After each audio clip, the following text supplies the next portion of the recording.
ओ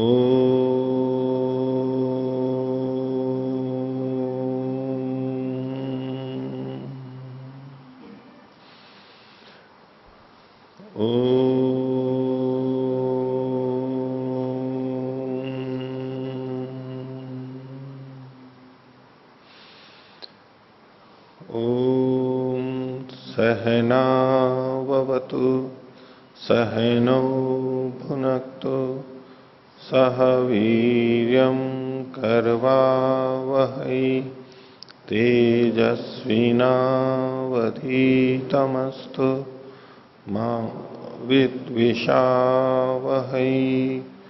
ओम शांति शांति शांति।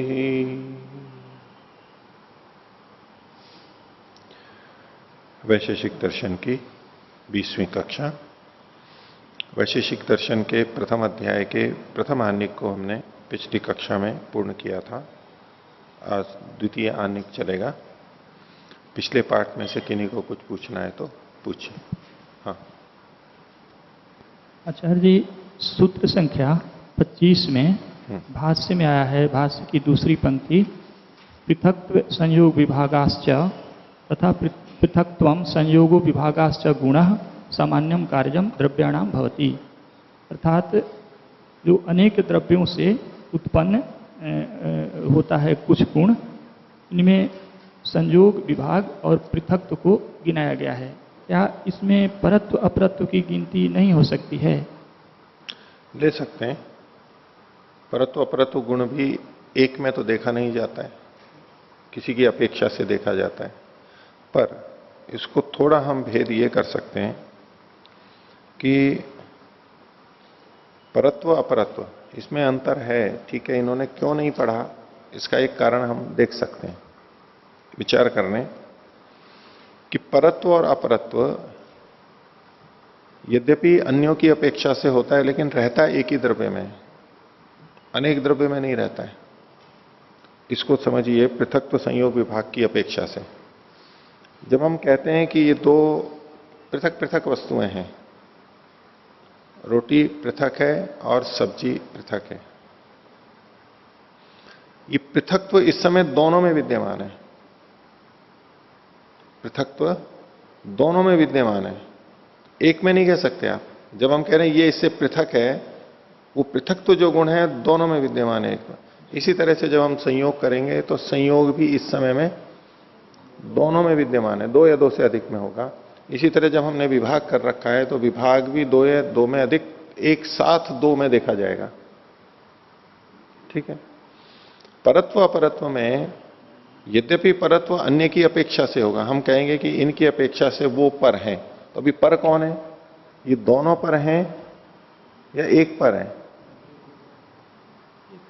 एक ही तो पर होगा ना। परत्व जो गुण होगा वो एक ही में होगा, उसकी अपेक्षा ये नजदीक है, ये अपर है। तो ये अपर गुण कितने में विद्यमान है? एक ही में विद्यमान। भले ही सापेक्ष है लेकिन रहे एक में रहा है, इसलिए यहां पर नहीं पढ़ा है, ये ठीक है।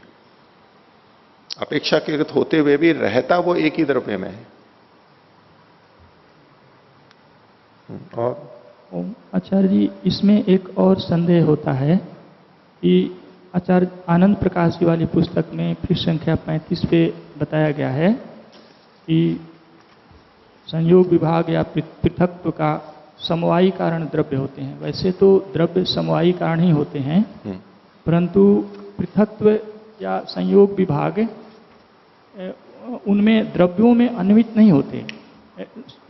संयोग तो अन्वित होता है, विभाग और पृथक्त्व ऐसा मुझे लगता है कि द्रव्यों में अन्वित या विद्यमान नहीं होते, वो सापेक्ष कथन होता है। तो यहाँ पे इससे क्या समझेंगे? नहीं, देखिए यहां ये कहना तो ये चाह रहे हैं कि पृथक्त्व और विभाग है, ये अनेक द्रव्यों में रहते हैं एक साथ। यानी पृथक्त्व तो एक देखेंगे और वो एक साथ रहेगा दो में या अनेकों में। विभाग देखेंगे वो तो एक होगा लेकिन वो रहेगा दो में या दो से अधिक में, ठीक है। तो आपका कहना है कि संयोग को तो आपको प्रतीत होता है कि भाई ये दो द्रव्यों में है, लेकिन जब मैंने यूं हाथ कर रखे हैं जिस समय विभाग कह रहे हैं, ये विभाग कहां पर है? अभी विभाग गुण, विभाग को गुण मान रहे तो विभाग इस हाथ में है या इस हाथ में है? दोनों में ही है। दोनों में माना जाएगा। ये दोनों द्रव्य हैं जी और ये समवायी कारण है इसके। जी कोई भी गुण जहां रहता है, जिस द्रव्य में रहता है, वही द्रव्य उसका समवायी कारण होता है। तो ये विभाग भी यहां पर हुआ। और पृथक्त्व, इनमें पृथक्त्व यूं रखो चाहे यूं रखो, पृथक्त्व तो दोनों हाथों में है ही। चाहे संयोग हो चाहे विभाग हो, दो हाथ हैं, हमें पता लग रहा है कि दो हाथ हैं। ये दो हाथ अभी जुड़े हुए हैं, संयुक्त हैं, ये अलग अलग हैं। दो हाथ, ये तो हमारे को बोध हो रहा है। तो द्वित्व संख्या भी कहां पर है? दोनों में ही है। इन्हीं दो हाथों में ना ये द्रव्य हैं दोनों हाथ। और इसी तरह से विभाग भी, पृथक्त्व भी, चाहे यूं रखो चाहे यूं रखो, ये पृथक्त्व भी कहां पर है? पृथक्त्व भी हम देखेंगे तो अन्यों से पृथक्त्व देखेंगे ना हमेशा। जी तो वो गुण दोनों को मिला करके इन दोनों में पृथक्त्व, परस्पर पृथक्त्व है। इसको देख करके ये कहना चाह रहे हैं जी। द्रव्य में ही रहेगा वो। एक दूसरा प्रश्न है आचार्य जी, सूत्र संख्या 30, पृष्ठ संख्या 13। हाँ इसकी भाष्य की पहली पंक्ति में कर्मणाम संयोग विभागाश्च, कर्मणाम द्वयो कर्मणो बहुनाम वा कर्मणा संयोगो विभागाश्चकाराद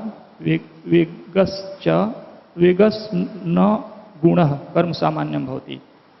तो यहाँ पे इसका जो ये बताया गया था कि बहुत कर्मों, एक तो पहला प्रश्न ये है कि यहाँ कर्मणाम बहुवचन में पढ़ा गया है।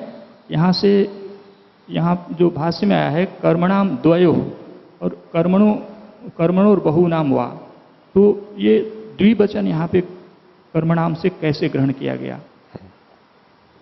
हाँ, तो इसका उत्तर कि जब कर्मणोह करेंगे और कर्मणाम कहेंगे, ठीक है जी। कर्म द्विवचन जब कहना होगा तब तो लिखा होता कर्मणोह, और बहुवचन होता तो कर्मणाम होता। यहां केवल कर्मणाम लिखा हुआ है बहुतों का। तो हो सकता है कि भाई बहुतों में ही होना चाहिए, दो में तो यहां गृहित नहीं होना चाहिए, लेकिन ये एक हो जाते हैं, मिल जाते हैं। दो वाले कर्मणोह और कर्मणाम, इनको मिला करके एक ही बन जाता है और वो कर्मणाम ही रह जाता है। वो एक शेष इस तरह से भाषा में होता है, प्रयोग किया जाता है, एक शेष रह जाता है, यानी दो ना रह करके। जैसे आप यूं कहें कुक्कुटौच कुक्कुटाश्च इति, कुक्कुटौ दो और कुक्कुटाह, इसको जोड़ देंगे तो कुक्कुटाह रह जाएगा। उस तरह से यहां पर मान सकते हैं। इसमें आचार्य जी दूसरा प्रश्न है कि इसका जो भावार्थ बताया गया था कि बहुत कर्म से एक कार्य, संयोग रूपी एक कार्य होता है बहुत से कर्मों से के द्वारा, और सूत्र 20 में सिर्फ कर्म एक वचन में पढ़ा गया है। यहाँ सूत्र 30 में तो कर्मणाम बहुवचन है, सूत्र 20 में ये कर्म एक वचन में पढ़ा गया है।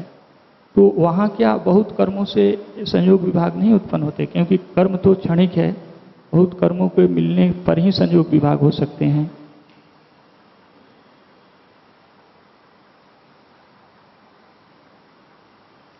तो इससे जो संयोग और विभाग की उत्पत्ति है जी, दो या बहुत से, एक से भी हो सकती है। वैसे तो ये जो संयोग और विभाग है एक से भी हो सकता है। एक चीज स्थिर है और दूसरी चीज यूं आई है, तो यहां पर भी कह सकते हैं एक कर्म हुआ ना, एक ही में तो कर्म हुआ ना। हम दो कर्म कैसे देख रहे थे कि दोनों हाथ यूं आ रहे हैं, तो ये दो कर्म हो गए, एक कर्म इस हाथ में और एक कर्म इस हाथ में, और इससे एक संयोग उत्पन्न हुआ। अनेक उंगलियां मिल रही हैं तो अनेक कर्म मान करके चलिए आप, अलग अलग उंगली के, और अब ये आकर के मिल गए, इसको हम एक संयोग मान करके जब बोल रहे हैं, तो ये अनेक कंचियां आपस में एक दूसरे से मिल गई, यानी सब एक दूसरे से जुड़ी हुई हैं। ऐसी स्थिति में आप देखिए तो ये हो गया। और एक से भी हो सकता है, एक स्थिर है और ये आकर के जुड़ा है, एक से भी हो सकता है। हाँ अच्छा, मेरा प्रश्न ये था कि कर्म तो क्षणिक होता है, तो कई कर्म मिलकर के संयोग को उत्पन्न करेंगे ना, एक कर्म तो नहीं, वो तो क्षण में नष्ट हो गया। कर्म, जी हाँ। अब कर्म को थोड़ा हमारे को व्याख्या करनी पड़ेगी कि हम कर्म किसको कहें। एक है मैंने हाथ यहां से यहां तक लिया, जी अब इसको हम एक ही कर्म माने, पूरे को वहां से लेकर के यहां तक आया, ये एक कर्म हुआ। या यूं कहें कि यहां से थोड़ा सा आगे बढ़ा, ये एक कर्म हुआ। जी ऐसे पिछला समाप्त होता गया, जी ऐसा एक अलग अलग मानेंगे। तो आप वाली बात है कि भाई पीछे पीछे वाला नष्ट होता जा रहा है, अभी तो केवल यहां वाला कर्म हो रहा है, पीछे वाला थोड़ा ना हो रहा है। जी पर इसको सामान्य एक मान के, अब उत्क्षेपण अवक्षेपण को इन्होंने एक कर्म कहा है, जी अब वो एक ही तो कर्म कहा है ना। अब उत्क्षेपण को भी आप यूं लेने लगोगे तो कितने कर्म हो रहे हैं उसमें, और क्या सीमा बांधेंगे आप? 1 मिनट का, 1 सेकंड का, क्षण का। या 1 सेकंड का भी 1000वां भाग, कितने को एक कर्म कहेंगे, कितने छोटे छोटे को कहेंगे आप? क्या मापन करेंगे? कुछ नहीं, एक ही माना है बस ये पूरे को, एक तरह से माना, ये पूरा एक ही कर्म मान लिया ऐसे। जी जी और कोई कुछ? ओम जी, मुझे इन्होंने जो पहला प्रश्न किया था इसी 30वें सूत्र पर, उसमें ये जो शब्दों की संगति कर रहे थे, उसमें इन्होंने किसको किसके साथ जोड़ना है उसमें गड़बड़ की। एक किया कर्मणाम द्वयोः, फिर कहा कि कर्मणोर बहुनाम वा। नहीं, ऐसे नहीं लगेगा। कर्मणाम, संस्कृत में जो कर्मणाम लिखा हुआ है ये कर्मणाम है, इसको आप खोल रहे हैं कर्मणाम को, द्वयोः कर्मणोः बहुनाम वा कर्मणाम, ऐसे लगेगा ये। ठीक है, बोलिए। आचार्य जी, ये कर्म संयोग विभाग और वेग गुणों का असमवायी कारण कैसे हो सकता है? कर्म तो स्थिर नहीं है, क्षणिक है। देखिए, कर्म भले ही क्षणिक हो, नष्ट होता हो, लेकिन कर्म संयोग विभाग का कारण तो हमें पता लगता ही है। यदि कर्म नहीं होता तो संयोग विभाग नहीं हो सकता था। ठीक है, इसमें हमारे को प्रत्यक्ष और कोई दिक्कत नहीं है इसको स्वीकार करने में। कारण तो है, अब हमें यह विचार करना है कि ये कौन सा कारण है, ये कौन सा कारण है, ये समवायी कारण है, असमवायी कारण है, या निमित्त कारण है। समवायी कारण तो केवल द्रव्य होता है, वो कार्य में साथ में रहता है। वो कार्य चाहे द्रव्य हो, चाहे गुण हो, चाहे कर्म हो, उनके साथ में ही रहता है वो द्रव्य। तो ये कर्म तो द्रव्य है नहीं, इसलिए समवायी कारण तो हो नहीं सकता है। अब हमें ये देखना है कि ये असमवायी कारण है या निमित्त कारण है। तो इसको इस ढंग से समझ सकते हैं कि निमित्त कारण कार्य के समवायी कारण में नहीं रहता है, अलग रहता है वो। निमित्त कारण कार्य के समवायी कारण में नहीं रहता है, अलग रहता है। जैसे कि ये द्रव्य सब में घट जाएगा, जहां जहां पर भी लिख सकते हैं। जैसे कि घड़ा एक कार्य द्रव्य है, मिट्टी उसका कारण है, और कुम्हार उसका निमित्त कारण है। तो निमित्त कारण कुम्हार, समवायी कारण यानी मिट्टी में नहीं रहता है, अलग रहता है उससे। लेकिन मिट्टी के कणों का संयोग घड़े के समवायी कारण यानी मिट्टी में रहता हुआ घड़े का कार्य का कारण बनता है। ठीक है, तो जो कारण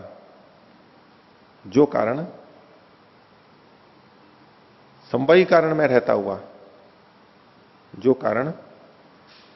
समवायी कारण में रहता हुआ कार्य का कारण बनता है, उसे असमवायी कारण कहेंगे। जो कारण, अब वो कौन सा कारण होगा, तो वो द्रव्य नहीं हो सकता है, वो गुण या कर्म होंगे। तो जो कारण कार्य के समवायी कारण में रहता हुआ, अब जिस संदर्भ में जिस कार्य को हम देख रहे हैं उसको मन में रख लेंगे। जो कारण किसी कार्य के समवायी कारण में रहता हुआ कार्य का कारण बनता है, उसे असमवायी कारण कहेंगे। तो अब इस दृष्टि से अगर हम देखें तो कर्म द्रव्य में रहता है। मान लीजिए हमने संयोग है, संयोग ये एक कार्य हो गया, इस संयोग कार्य हुआ और संयोग का समवायी कारण ये हाथ है, और कर्म इस कार्य संयोग का कार्य गुण का कारण है, बिना कर्म के संयोग नहीं हो सकता है। तो ये कर्म, ये जो कारण है, ये कार्य यानी संयोग का कारण है। किस तरह से? समवायी कारण में रहता हुआ, कार्य के समवायी कारण में रहता हुआ। कार्य है संयोग और उसका समवायी कारण है दो हाथ, इनमें रहता हुआ या इनमें रहता हुआ उनका कारण बनता है। तो इस दृष्टि से देखेंगे तो कर्म को संयोग और विभाग का असमवायी कारण मानेंगे। पहले जो एक बात रखी थी आपके सामने कि असमवायी कारण संवेत रहता है, कार्य में साथ में रहता है, उस दृष्टि से साथ में तो ये रह नहीं पाएगा कर्म, क्योंकि कर्म तो नष्ट हो जाता है। था कर्म कारण है लेकिन अभी नहीं है संयोग के समय में, तो उतने को वहां पर संशोधित करते हुए यदि हम ये परिभाषा कर लें, निमित्त कारण तो कार्य में रहता ही नहीं है। अगर कोई व्यापक हैं और वो निमित्त कारण बन रहे हैं, वो तो हट ही नहीं सकते, उनको तो छोड़ दो, लेकिन वैसे हटा हुआ मिलेगा। और समवायी कारण कार्य के साथ में रहता ही है और वो द्रव्य होगा। तो असमवायी कारण समवायी कारण में रहता हुआ कार्य का कारण बन रहा है, इस दृष्टि से लग जाएगा ये। ठीक है, फिर भी इस पर और विचार रखेंगे और इसको खुला रखते हैं। अभी कुछ और संशोधन हुआ तो फिर देख लेंगे। और कोई? आचार्य जी, पृष्ठ संख्या 13, सूत्र संख्या 28, इसका भाष्य की नीचे से दूसरी पंक्ति, हाँ, पूर्व उक्तत्वात् अत्र, यहां से लेकर के अंतिम ग्रहणम कर्तव्यम तक, ये स्पष्ट नहीं हुआ जी। पीछे जो कहा गया था ना, पूर्वोक्तत्वात् इति पूर्वोक्तत्वात्, पूर्व क्या कहा गया? द्रव्य गुणयो सजातीय आरंभकत्वम साधर्म्यम, ये साधर्म्य पहले कह दिया गया। और गुणाश्च गुणांतरम आरभन्ते, ये इसके संदर्भ में गुण गुण को आरंभ करते हैं। ये पूर्वोक्त कहा गया होने से यहां पर रूपाणाम रूपम खतने, रूपों का रूप, रूपों से रूप, ये कथन से खलु उभयत्र, सब जगह पे, दोनों ही जगह पे, रूप रस गंध स्पर्श स्नेह सांस्कृतिक द्रवत्वादि नाम अपनी ग्रहणम कर्तव्यम। उभयत्र से मतलब है पहले और यहां पर भी, पूर्वत्र और अत्र, दोनों जगह पे। देखो यहां सूत्र तो रूपाणाम रूपम केवल इतना ही कहा है, ये एक उपलक्षण के रूप में माना जाएगा। अब इसका अर्थ हम अन्य गुणों पर भी घटा सकेंगे, रसगंध आदि पर भी घटा सकेंगे। किस आधार पे? कि हमारे को एक सूत्र पहले भी मिल रहा है, गुणाश्च गुणांतरम आरभन्ते। वहां गुणाश्च में बहुवचन है, वो किसी एक रूप गुण के लिए नहीं कहा गया था, वो मात्र एक रूप गुण के लिए नहीं कहा गया था। वो गुणाश्च में तो बहुत सारे गुण आ जाते हैं। तो गुण गुण बहुत सारे गुण यानी अनेक पृथक पृथक गुण अपने पृथक पृथक कार्यों को आरंभ करते हैं, ये हमें प्रारंभ से पता है। और द्रव्य, दूसरा था द्रव्य गुण सजातीय आरंभकत्वम, तो गुण का भी सजातीय आरंभकत्व है, यानी गुण सजातीय को उत्पन्न करता है। वो दो सूत्र हमारे पास हैं, चूंकि वो सब गुणों पे घट रहे हैं और यहां केवल एक व्यक्ति गुण रूप गुण का ग्रहण किया गया, तो यहां पर भी रूप के अतिरिक्त जो अन्य गुण हैं उनका भी ग्रहण समझ लेना चाहिए। और वहां तो खैर हो ही जाएगा, तो दोनों ही जगह पे अन्य गुणों का भी यानी अनेक गुणों का ग्रहण हमें समझ लेना चाहिए। उपलक्षण मात्र है, उपलक्षण को ही कहना चाहते हैं ये केवल। ठीक है, उपलक्षण क्यों है, इसकी पुष्टि में इन्होंने पिछले सूत्रों को प्रमाण रूप में प्रस्तुत किया है। और कुछ जी, घट के कारण द्रव्य हाँ, कितने होते हैं? तीन ही कारण यहां पर जैसे देखे जाते हैं। कारण द्रव्य, अच्छा, कारण द्रव्य, कारण द्रव्य तो मिट्टी को लेंगे, एक ही, एक मिट्टी को लेंगे। हाँ, यदि आप गीला घड़ा आपने बना रखा है, गीला है, और उस समय में हम देखना चाहते हैं, तो भाई आप कहेंगे कि भाई जल भी है यहां पर, तो भले ही स्थूल रूप से कह दें लेकिन मिट्टी ही है। ये प्रसंग यहां पर आप न्याय दर्शन में भी आता है, यहां भी सांख्य में भी आता है। जैसे शरीर पांच भौतिक है, चातुर्भौतिक है अथवा एक भौतिक है, इत्यादि चर्चा चलती है। तो इसको पृथ्वी महाभूत से, एक तरफ से तो इसको पांच भौतिक भी कह दिया जाता है, और उपादान के रूप में केवल पृथ्वी महाभूत से बना हुआ इसको पार्थिव माना जाता है। लेकिन अन्य अणुओं का संयोग निषेध नहीं किया, संयोग का निषेध नहीं किया जाता है। अन्य महाभूतों के अणुओं का संयोग भी है यहां पर, जैसे जल का है, लेकिन जल को वहां पर उस तरह से उपादान कारण नहीं माना जाता। दो दृष्टियों से है, दोनों दृष्टियां ठीक है वैसे, आप अलग अलग कहें तो, कि पृथ्वी के कण हैं वो ही यहां पर ठोस के रूप में है, जिससे कि ये शरीर हमें ठोस रूप में दिखाई दे रहा है। जी।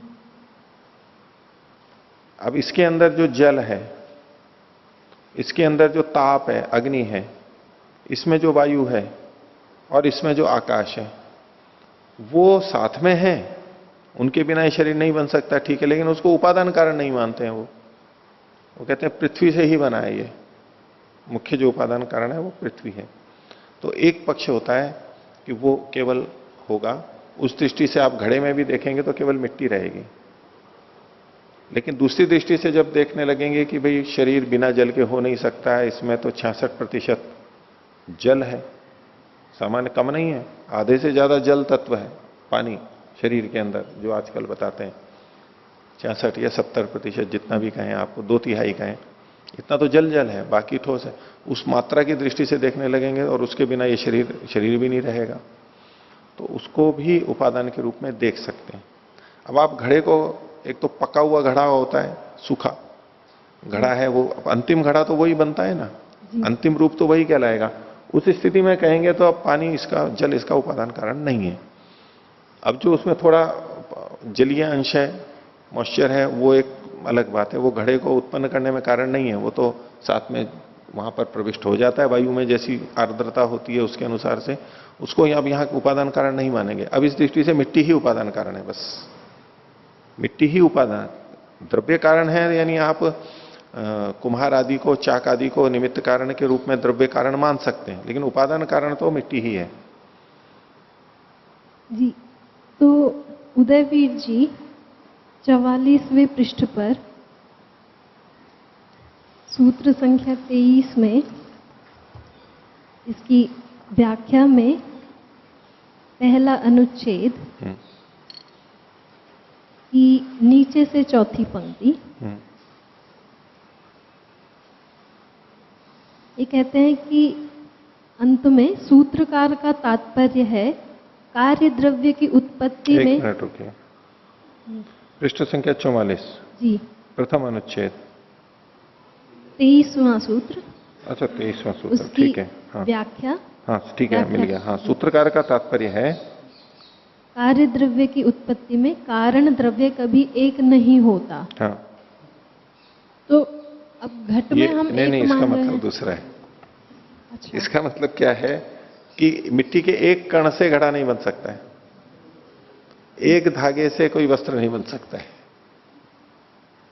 अनेक द्रव्य घटक मिलकर के ही रोटी बनी है, तो आटे के अनेक कण होंगे, एक एक कण से कभी भी रोटी बनी नहीं सकती है, ये बात है केवल, ये तो अलग बात हो गई। सही, वो भिन्न भिन्न नहीं, जो उपादान कारण है वो अनेक होते हैं, ठीक है ये बात तो। ठीक है। बोलो। तो सूत्र संख्या 29, सूत्र संख्या 29 29, हाँ, नीचे से तीसरी पंक्ति भाष्य के, लोष्टादिकस्य गुरुत्वं लोष्टादिना सह अस्त संयोगश्च असमवाय कारणम। ये अस्त संयोग असमवाय कारण किस रूप में? निमित्त कारण तो होना चाहिए। हाथ को तो निमित्त कारण मान रहे हैं, लेकिन हाथ का संयोग लोष्ट से, ये उस स्थिति में देखिए, जैसे ये लोष्ट है तो इसको ये अभी उठा रहा हूं मैं इस समय में, ये जो ऊपर उठाया कर्म का है ना,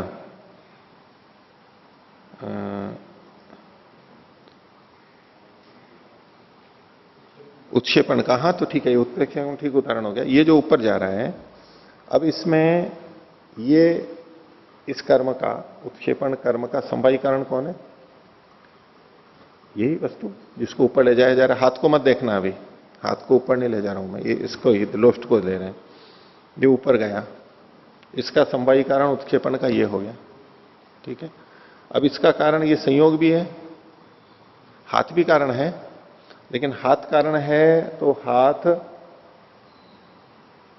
निमित्त कारण है, क्योंकि हाथ इसको यूं भी कर सकता है, हमेशा से नहीं, उस समय संयोग है, हमेशा ही यूं संयोग हो ऊपर उठाते समय, ऐसा नहीं है, ऊपर भी कर सकता है ये, लेकिन एक संयोग तो करवाना पड़ेगा इसको। अब ये जो संयोग है, हाथ जो कारण है, हाथ कारण है निमित्त, संयोग भी कारण है, दोनों कारण है, लेकिन हाथ ऐसा कारण है जो उत्क्षेपण रूप कार्य गुण के समवायी कारण लोष्ट में विद्यमान नहीं है यह हाथ, इसलिए यह निमित्त कारण है। और संयोग, ये जो संयोग है, संयोग तो दुष्ट है, हाथ में भी है और इसमें भी, तो ये संयोग इस लोष्ट में भी तो माना जाएगा। ये संयोग उत्क्षेपण कार्य गुण के समवायी कारण लोष्ट में रहता हुआ कारण बन रहा है। यहां भी है और यहां भी है, ये तो ठीक है, हाथ में भी है, लेकिन यहां भी तो है, ये संयोग यहां भी है, इसलिए यह असमवायी कारण है। रमन जी। ओम। सूत्र संख्या 29। 29। हाँ जी। हाँ। इसमें गुरुत्व प्रयत्न संयोगानाम उत्क्षेपणम, इसमें जो प्रयत्न गिनाया है, इसका भाष्य में इसको व्याख्या में खोला है आत्म प्रयत्न। तो यहाँ पे आत्म प्रयत्न से अतिरिक्त भी जैसे प्रयत्न होते, वायु आदि के द्वारा कोई चीज ऊपर उठती है, कोई सा भी प्रयत्न लग सकते हैं, लेकिन यहां पर ये लोष्ट का उदाहरण ले रहे हैं, इसलिए दूसरों के में भी हो सकता है। चूंकि इसमें थोड़ा सा अंतर ये है कि प्रयत्न गुण चेतन का ही है। वायु का जिसको आप कह रहे हो ना कि वायु के प्रयत्न से भी कोई चीज या पत्ता जैसे ऊपर उड़ गया, धूल ऊपर उड़ गई, उसको प्रयत्न शब्द से नहीं कहा जाता है, उसमें वेग है, उस वेग से वो, उसमें वेग है, वायु में वेग है, कर्म भी हो रहा है और उससे दूसरे द्रव्य को वो उड़ा करके लेके चले जाती है वेग से, वेग गुण से, उसको प्रयत्न नहीं कहते, वो चेतन में ही कहेंगे, इसलिए इन्होंने आत्म शब्द बोल दिया। हाँ सत्यव्रत जी, हो गया। सर जी मुझे भी यही प्रश्न पूछना था। ठीक है। प्रयत्न से। एक हमने द्रव्य और गुण के लक्षण जो देखे थे, सत्यार्थ प्रकाश के तृतीय समोल्लास में भी ये दिए गए हैं, थोड़ा केवल हमारी जानकारी के लिए, दृष्टि में लेने के लिए मैं उद्धृत कर रहा हूं आपको। द्रव्य का तृतीय समोल्लास में था, क्रिया गुणवत संवायी कारणम इति द्रव्य लक्षणम, क्रियाश्च गुणाश्च विद्यन्ते यस्मिंस्तत् क्रिया गुणवत, क्रिया और गुण जिसमें रहते हैं वो क्रिया गुणवत कहलाएगा द्रव्य, ऐसा ही था। हिंदी में कहते हैं जिसमें क्रिया गुण और केवल गुण भी रहें उसको द्रव्य कहते हैं।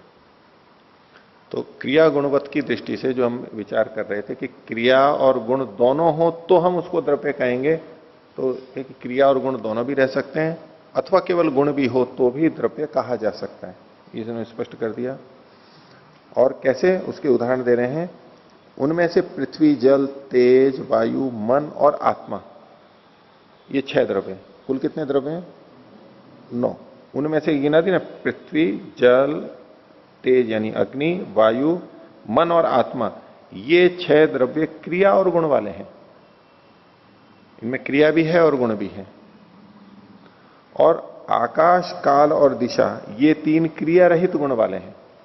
आकाश, काल और दिशा, ब्रह्ममुनि जी ने जो भाष्य किया वो इसके आधार पर ही किया है, उसी तक का तात्पर्य लेते हुए, हालांकि उत्प्रेक्षा से उन्होंने इनमें भी क्रिया को मान लिया है, वो एक अलग दृष्टि है, लेकिन काल, दिशा और आकाश इसमें अपने में क्रिया नहीं होती है, ये यहां पर कथन है। काल, दिशा और आकाश ये 3 क्रिया रहित गुण वाले हैं। गुण तो है ही इनमें, गुण बताते ही हैं, लेकिन इनमें अपनी क्रिया नहीं है। उसके लिए 2 हेतु दे देते हैं ये, एक तो निरवयव होने से और एक विभु होने से। विभु होना ये मुख्य है, निरवयव होने से तो परिणमन रूप क्रिया नहीं होती है, इतना कह सकते हैं। आत्मा भी निरवयव है वैसे तो एक तो ये महर्षि की दृष्टि हमारे साथ में रहे। हालांकि वो प्रश्न ये स्थूल रूप से ही देखा जाएगा, आकाश का जो कथन किया गया है ये वैशेषिक की दृष्टि से ही देखा जाएगा।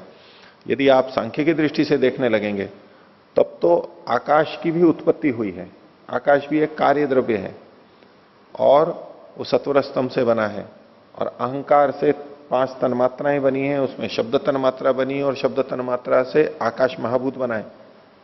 शब्द गुण वाले आकाश महाभूत को जब लेंगे तो किसी भी उपादान कारण से जब कार्य द्रव्य बनता है तो उसमें कर्म तो होगा ही।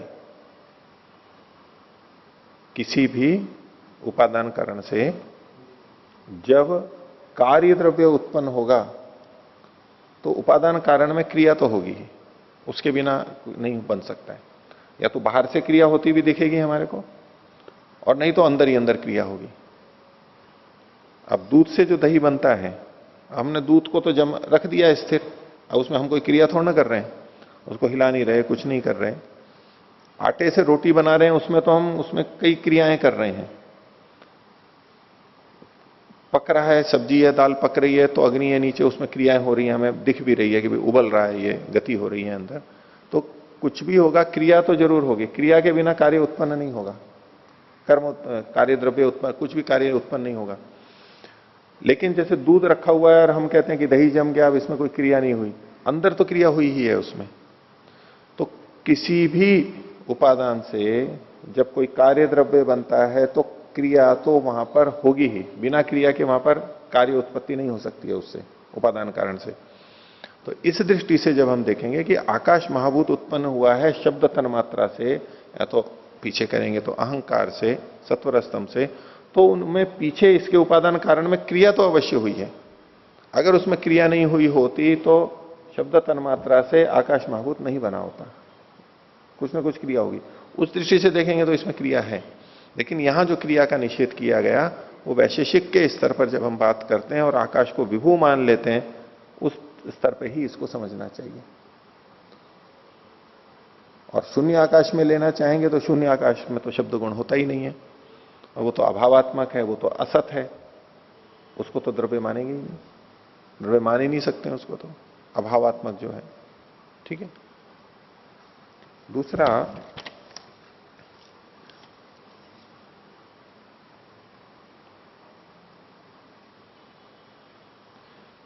कर्म का, हाँ गुण का नहीं, कर्म का। ठीक है, हाँ गुण का देख लीजिए, गुण का ही है। द्रव्याश्रयी अगुणवान संयोग विभागेशु अकारणम अनपेक्षित गुण लक्षणम। इसमें खासतौर से जो अकारणम और अनपेक्ष वाला भाग था, उसमें महर्षि क्या लिखते हैं वो देख लेते हैं कि गुण उसको कहते हैं जो द्रव्य के आश्रय रहे, ये तो द्रव्याश्रयी का अर्थ हो गया।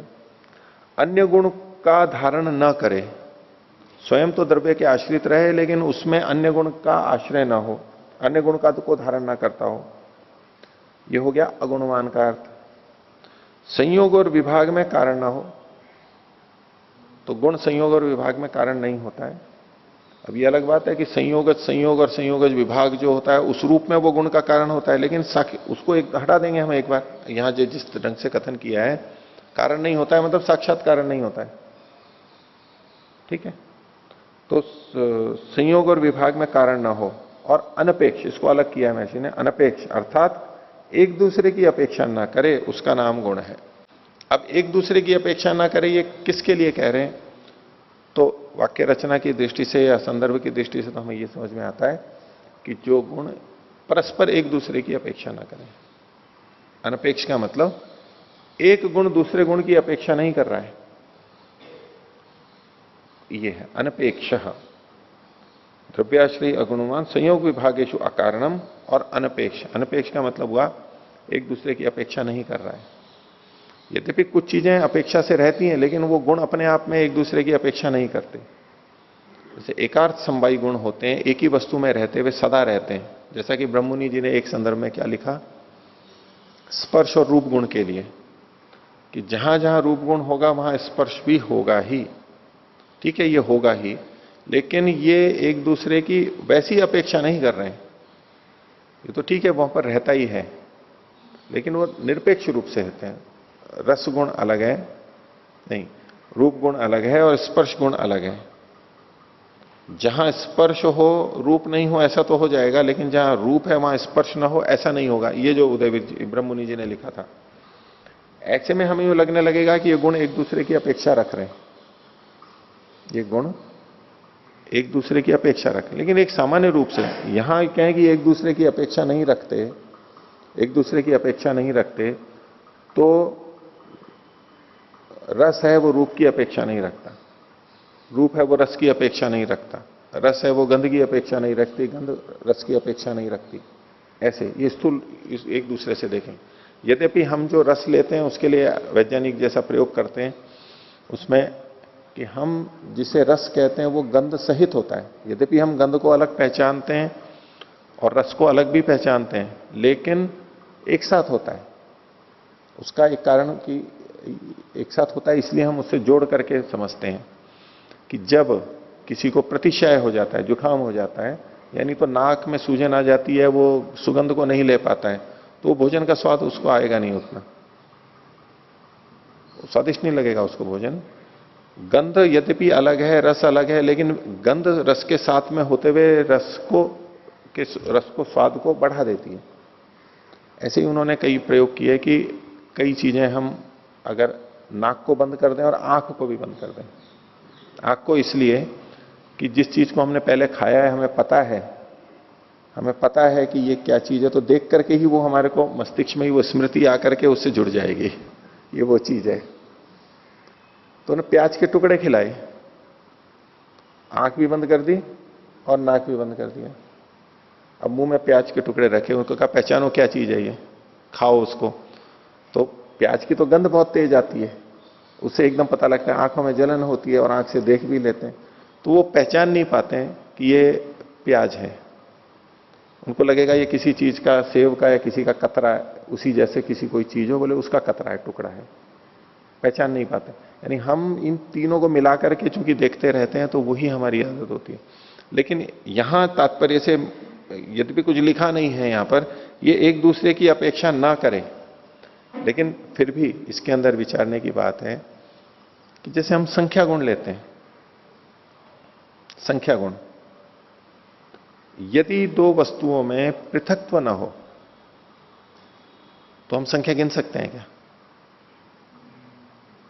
पृथकत्व ना हो तो हम संख्या गिन सकते हैं क्या? नहीं गिन सकते। 1 2 3 आदि पृथकत्व है। इसी तरह से परत्व परत्व भी वहां पर पृथकत्व कहो, परत्व परत्व कहो, परत्व परत्व देखते समय भी हम पृथकत्व तो देखते ही हैं। यदि पृथकत्व नहीं देख रहे हैं तो परत्व परत्व भी नहीं हमारे को पता लगेगा, क्योंकि जब हम दो चीजों को देख रहे हैं, ये परे है और ये नजदीक है, तो यानी पृथकत्व तो देख ही रहे हैं हम, उसको मान के चल रहे हैं ना। ऐसे कुछ और भी चीजें हो सकती हैं। तो ये कुछ गुणों में तो हो जाएगा कि ये एक दूसरे की अपेक्षा नहीं रखते, जैसे गुरुत्व है और संख्या है, वो एक दूसरे की अपेक्षा नहीं रखता है, अपेक्षा नहीं रखेगा। जैसे कि वो कल प्रश्न कर रहे थे, या तो उदयवीर जी में लिखा था कि हाँ, उदयवीर जी ने लिखा था, वो पंक्ति भी शुद्ध करवानी है कि अणुओं द्वैणुक कहा, द्वैणुक वाला पूछा था सत्यव्रत जी आपने, वो पृष्ठ संख्या 38 संख्या देखिए,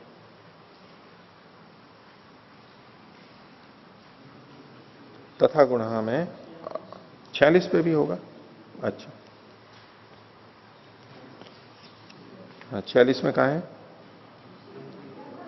दो परमाणुओं का संयोग कर्मजन्य होगा, द्वैणुक के प्रति वह कर्म निमित्त कारण। ये एक अलग बात है, नहीं इसका नहीं कह रहा हूं मैं, आप निकालिए पृष्ठ संख्या 38 और 19वें सूत्र का दूसरा अनुच्छेद, नीचे से चौथी पंक्ति,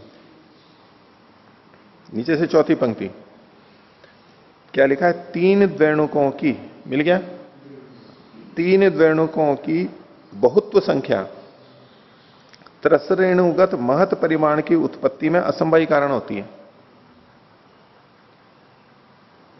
3 द्वैणुक मिलकर के एक त्रसरेणु बनता है, ठीक है। तो त्रसरेणु में जो महत परिमाण होता है, द्वैणुक तक ही अणु परिमाण मानते हैं और त्रसरेणु से महत परिमाण मानते हैं। तो 3 द्वैणुकों में जो बहुत्व संख्या है, बहुत्व मतलब 3 है, वो त्रसरेणुगत महत परिमाण की उत्पत्ति में असंभवी कारण है। महत परिमाण था त्रसरेणुगत। तब ये विचारणीय है कि द्वैणुकों का जो अपना अपना, 3 द्वैणुक थे, उनका अपना अपना जो परिमाण था, अणुपरिमाण, वह त्रसरेणु के महत परिमाण का असंभवी कारण है। समान द्रव्य को उत्पन्न करते हैं, जैसे रूप गुण, तंतुगत रूप गुण पटगत रूप का असंभवी कारण बनता है। ऐसे ही द्वैणुक में स्थित परिमाण, तीनों का अपना अपना परिमाण है, तीनों द्वैणुकों का, अब तीनों को मिलाकर के एक त्रसरेणु बना है, तो त्रसरेणु में जो महत परिमाण आया है वो वेणु की 3 संख्या के कारण से आया या उनके परिमाण गुण के कारण से आया है?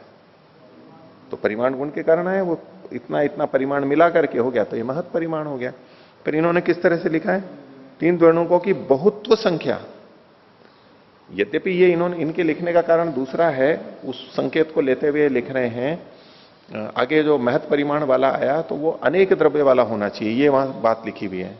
महत परिमाण वाले जो होते हैं वो अनेक द्रव्य वाले होने चाहिए, तो अनेक द्रव्य यानी बहुत्व संख्या को ले लिया है वहां पर।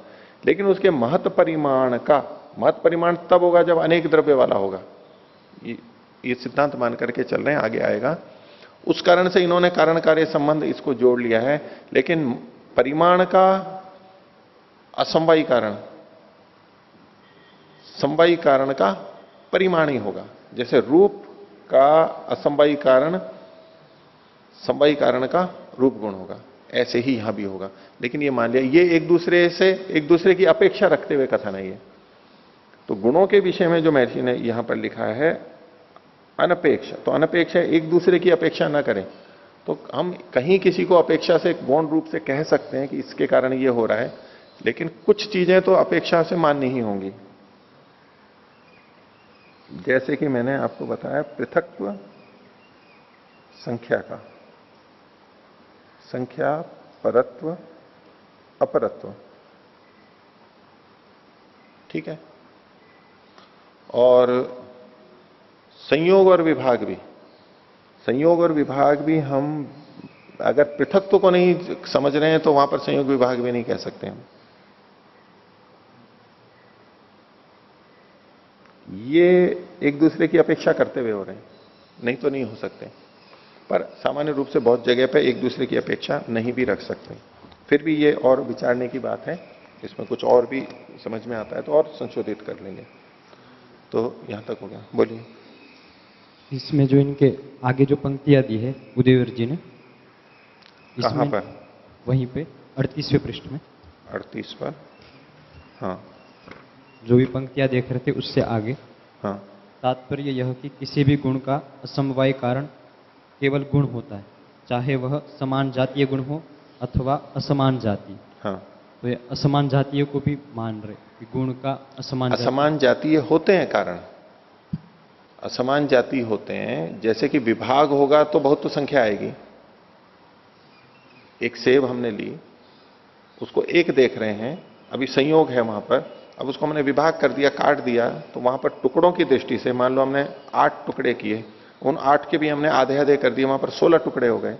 तो ये जो 16 संख्या आई है ये विभाग के कारण से है। तो विभाग गुण संख्या के 16, 8 की जगह 16 संख्या में कारण है, और ये समान गुण नहीं है, समान जातीय नहीं है, असमान जातीय है।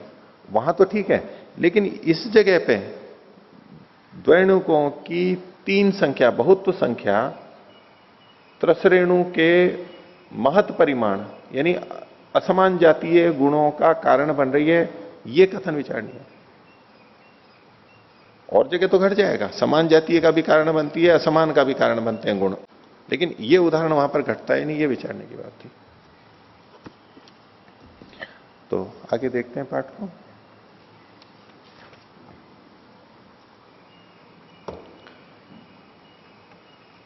प्रथम अध्याय का द्वितीय अनेक प्रारंभ करते हैं।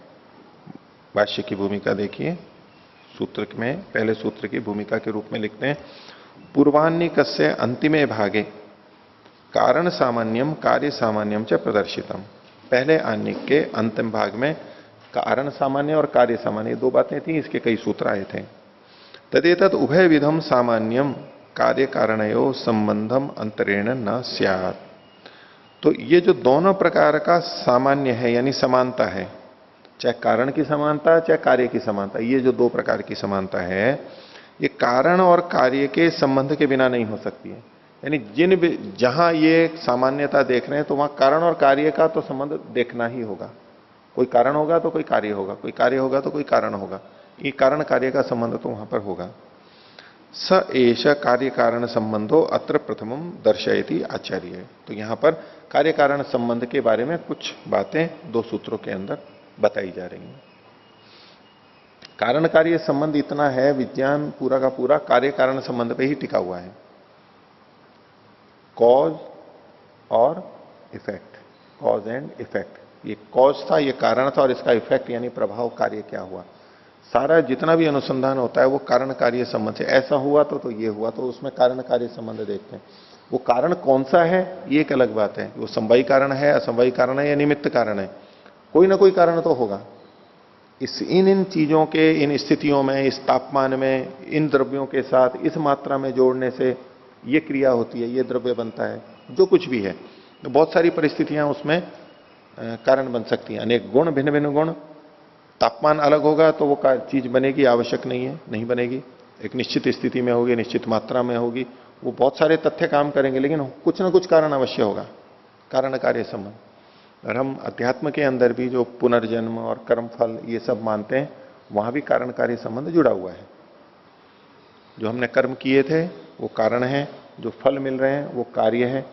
तो जैसा कारण है, कारणों को देख के कार्य का अनुमान हो जाता है, और कार्य को देख करके कारण का भी हम अनुमान कर लेते हैं कि ऐसा ऐसा रहा होगा, क्योंकि हम कारण कार्य संबंध को पहले समझते हैं। तो इसके बारे में, कारण कार्य के बारे में कुछ सामान्य बातें कही जा रही हैं।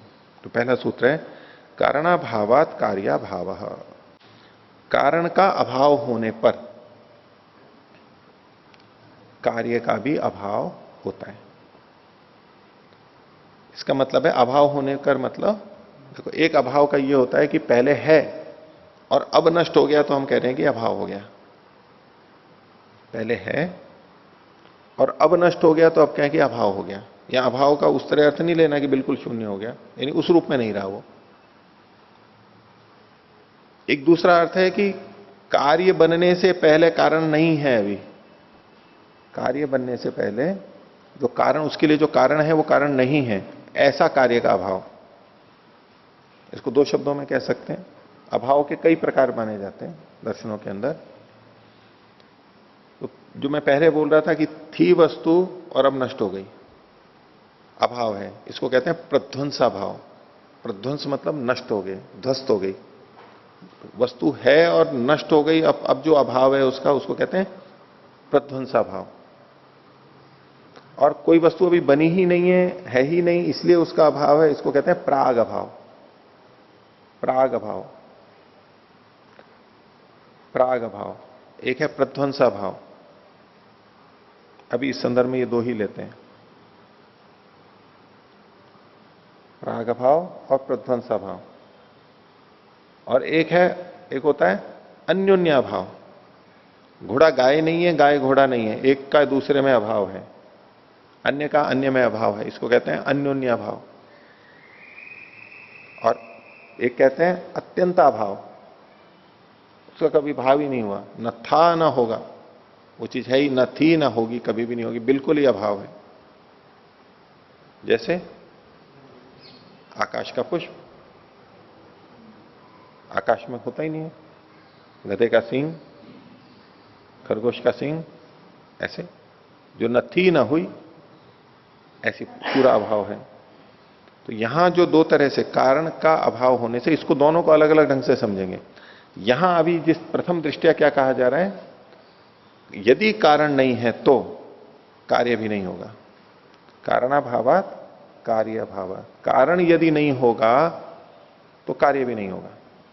अब इसमें कारण में तीनों कारण आ जाएंगे, समवायी कारण, असमवायी कारण और निमित्त कारण। जब ये अर्थ करेंगे सूत्र का कि यदि कारण नहीं है तो कार्य भी नहीं होगा। अब यहां कारण शब्द से समवायी, असमवायी, निमित्त तीनों कारणों को ले लेंगे। मान लीजिए मिट्टी है, कुम्हार भी है, लेकिन संयोग नहीं हो रहा है, तो घड़ा नहीं बनेगा। मिट्टी भी है, संयोग कराने वाला नहीं है, कुम्हार नहीं है, तो भी नहीं बनेगा।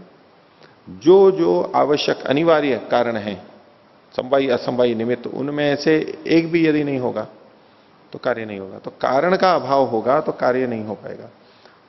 तो इससे मतलब क्या हुआ कि यदि हमें कार्य चाहिए, कोई वस्तु चाहिए, तो उसका कारण तो होना ही चाहिए, वो चीजें हमें उपस्थित करनी पड़ेंगी। कारण का अभाव होने पे कार्य का भी अभाव होता है। कार्य कारण नहीं है तो कार्य भी नहीं होगा। ये एक अटूट सिद्धांत हो गया। कारण कार्य के संबंध को एक तरह से बताया जा रहा है। कैसा है इनका?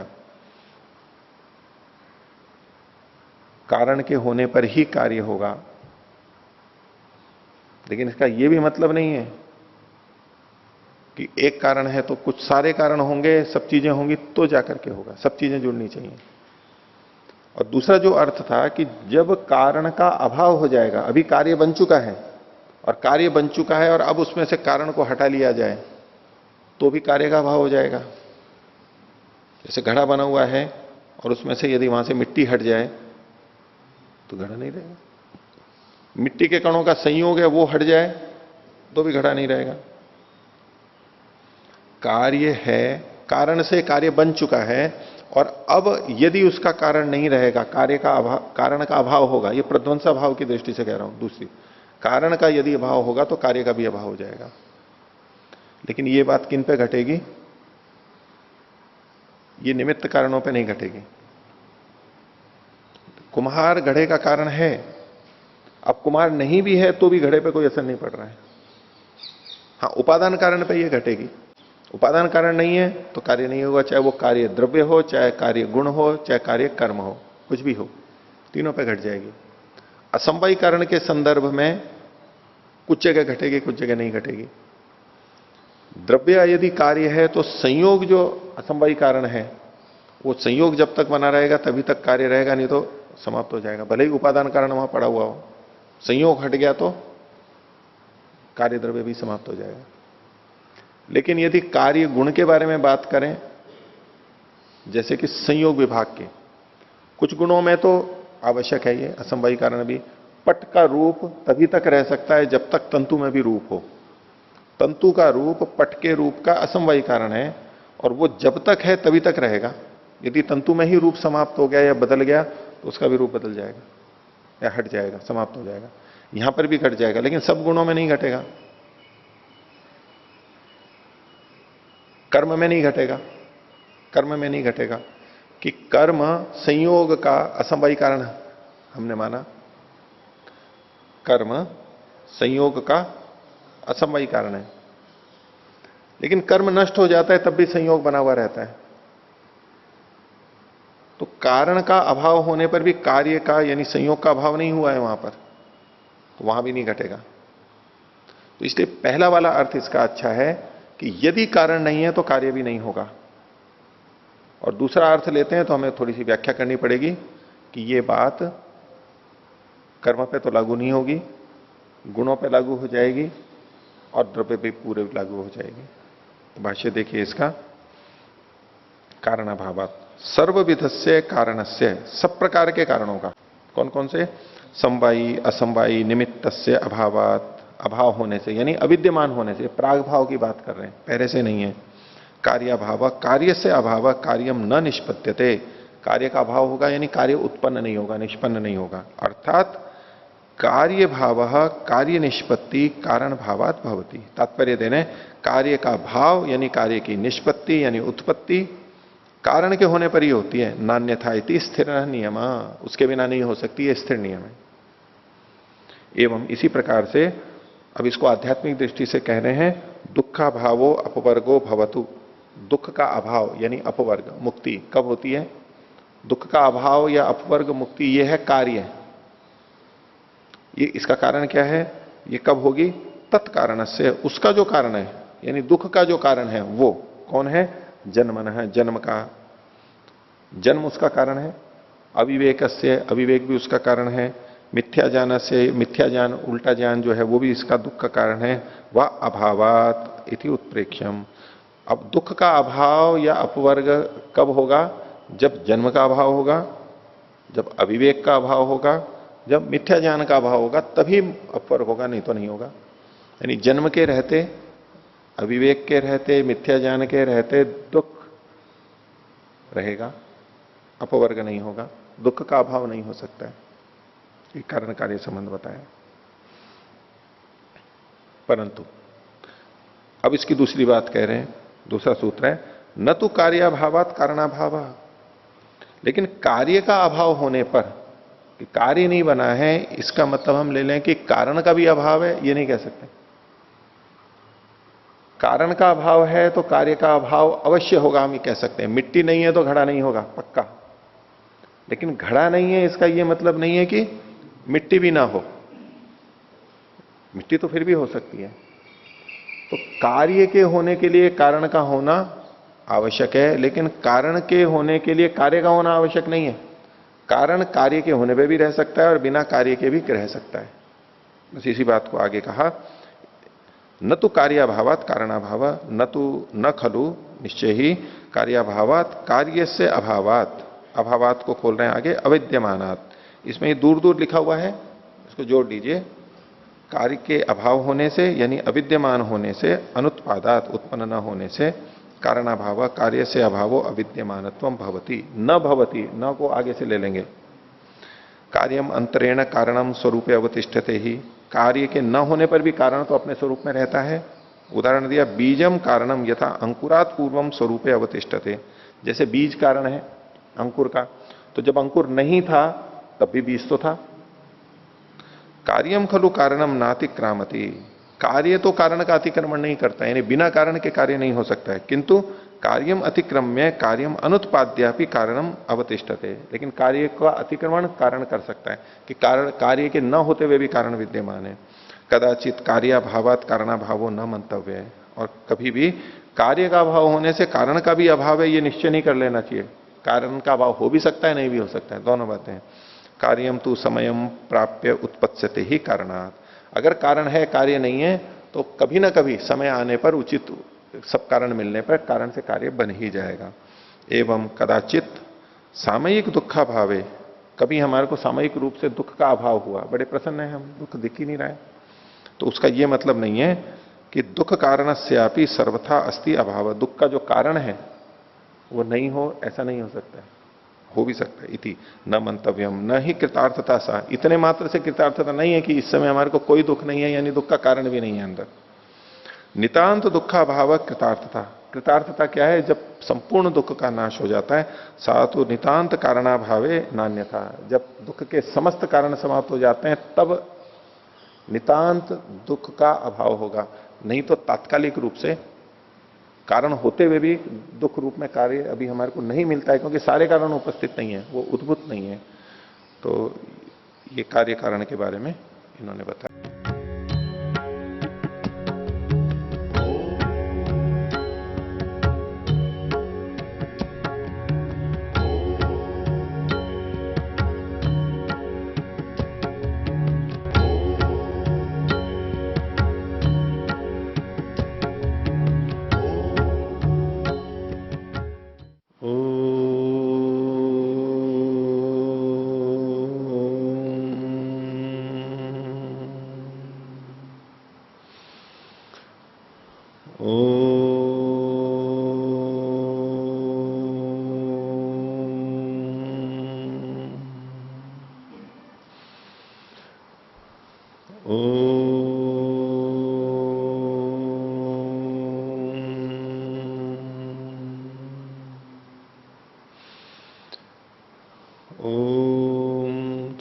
सहनावतु सहनौ भुनक्तु सह वीर्यं करवावहै तेजस्विनावधीतमस्तु